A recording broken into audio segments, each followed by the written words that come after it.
What's up guys? Ngayon guys ay prepare tayo ng pang-agahan guys. So tara guys, samahan nyo ako guys. Kung ano yung ulam namin ngayon guys. Napakasarap guys. Tara. So ito yung guys, yung uulamin namin ngayon guys ay yung talbos ng kamote guys. Ito wow! Guys. So ngayon maggulay muna tayo sa ulam po ngayon na araw na ito guys. Tara. Saka alamin natin kung ano yung mga sangkap nito guys. So ito guys, so mag-prepare na tayo. Ito po yung mga sangkap nito guys. Ito dalawang ano lang guys, bugkos yung ano namin guys. Gagamitin sangkap. At saka ito yun. Sardines, 5-5.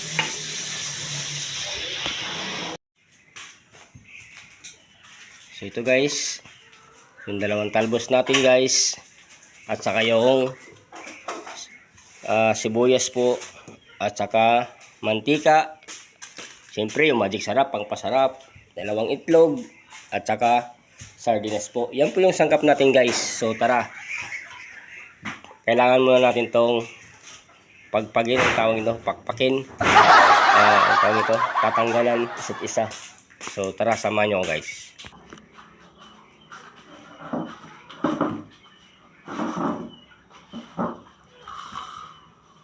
So tara guys. Ihiwalayin natin yung mga lanta na. Yes! At saka yung kukunin natin ay yung mga bago. So,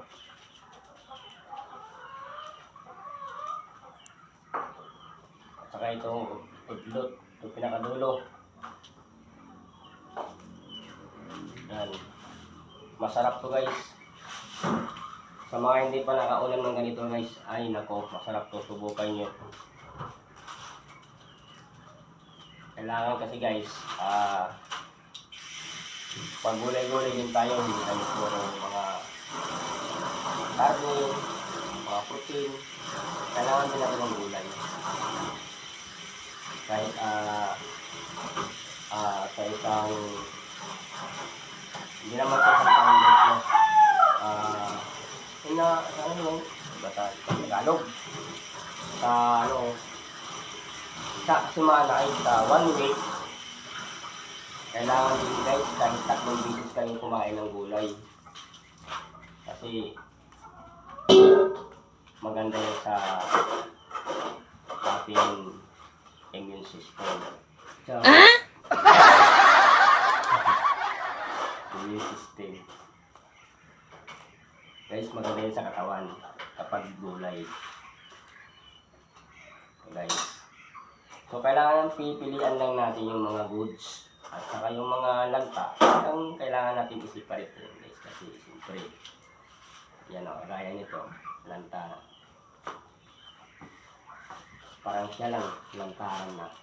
Oh no! Yan, yan. Yan, mabilis lang yan. Mabilis lang. Pilian mo lang yung mga okay dito. Yan. Mabilis lang yan ito. O, nasunod na kagad guys. Yan lang yan. So, dahil nagtitinda po yung ginang ko ng gulay guys. At saka yung mga guys. So, tas, siyempre, nalilibre na rin kami guys sa mga ulam. Ayan guys. Kapag walang ulam, dito tayo sa mga kabulas. So, ayan o. Pipilian mo lang ha. Pipilian mo lang. Yan, yung mga gusto dyan. Marami din namang mapipilian.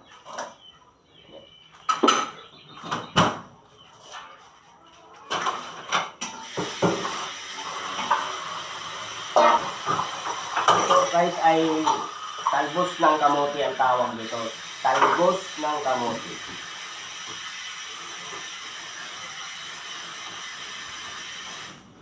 Ito yung ulam ko ngayon guys sa agahan.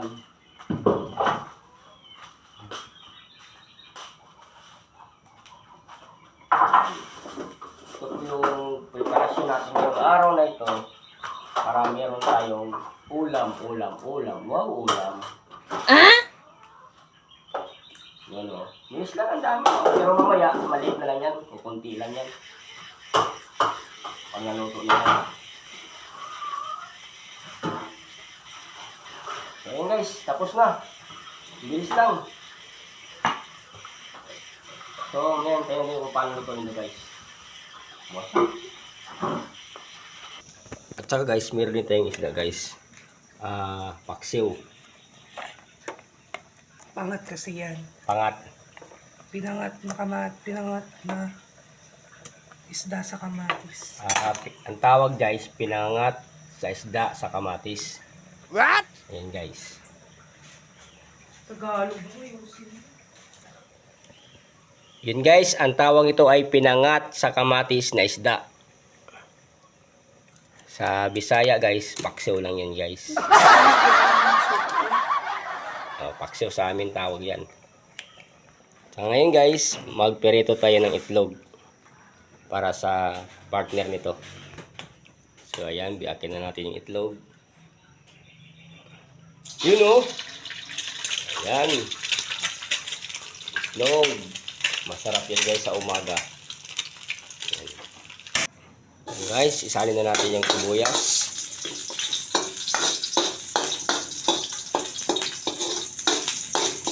Yan lang po yung sangkap na ilalagay natin guys. Sibuyas lang po.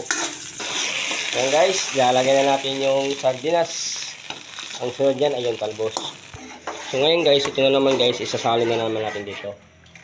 So ang tawag dyan guys ay ginisang talbos na may sardinas. Thank you for watching guys. Please like, comment, at saka pakipollow at saka share na lang din guys. God bless po sa inyo.